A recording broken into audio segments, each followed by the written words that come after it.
बसतोय, बसू नका म्हणून सांगते. आणि आमचं तर सगळं भाजीवरच चालू आहे. काय काय तुमची मागणी काय? आमची मागणी आम्हाला बसू द्या, आम्हाला पोट भरू द्या, आम्ही काही मागत नाही, फक्त आम्हाला कष्ट करून खाऊ द्या. तुम्हाला कोण बसून देत? आम्हाला तिथं 82 आले होते, बसू नका म्हणतात.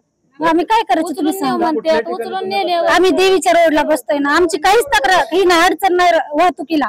आम्ही एकदम मागं सरून बसतोय. आता साधारण किती दिवसापासून तुम्ही भाजी? आता आम्ही लॉकडाऊन पासून बसतोय, पण कधी काहीच अडचण नाही आली. पण आता ह्या 4-8 दिवसात आमच्या मागं लागले की उठाच म्हणून, बसू नका नाहीतर आम्ही सगळं भरून नेऊ.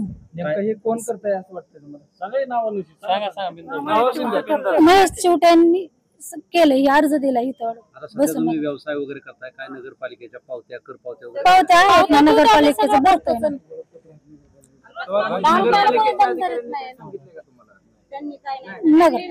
नोटीस दिली फक्त. या ठिकाणी आम्ही तहसीलदार मॅडम यांना निवेदन देण्यासाठी आलेलो आहोत. कारण शहरातील ह्या लाडक्या बहिणी असतील, यांनी भाजी विक्रेतेचा, फळ विक्रेतेचा यांचा व्यवसाय आहे. हे व्यवसाय गेले 10 ते 15 वर्ष झालं त्या ठिकाणी बसून करतात.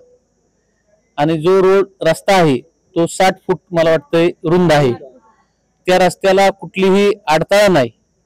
जे त्या रस्त्याच्या साईडला जे मोठी गटार आहे त्या गटारीच्या सकट पाठीमागे 2-3 फूट ह्या महिला आपल्या उदरनिर्वाहासाठी भाजी विक्रीचा व्यवसाय करत आहेत. ह्यांना काही महाग राजकीय युक्ती, करमाळा शहरातील मंत्र्यांचा दौरा होता, त्यावेळेस मंत्र्यांच्या दौऱ्याला ह्यांनी जे व्यवसाय आहे त्याचा अडथळा नव्हताच, परंतु त्यांनी फक्त त्या मंत्र्याच्या दौऱ्याचा निमित्त केलं आणि सांगितलं की 1 दिवसासाठी तुम्ही इथं बसू नका. ह्या लाडक्या बहिणींनी 1 दिवस त्यांनी त्यांचा मान राखला आणि 1 दिवस त्यांनी त्यांचा व्यवसाय त्या दिवशी बंद ठेवला.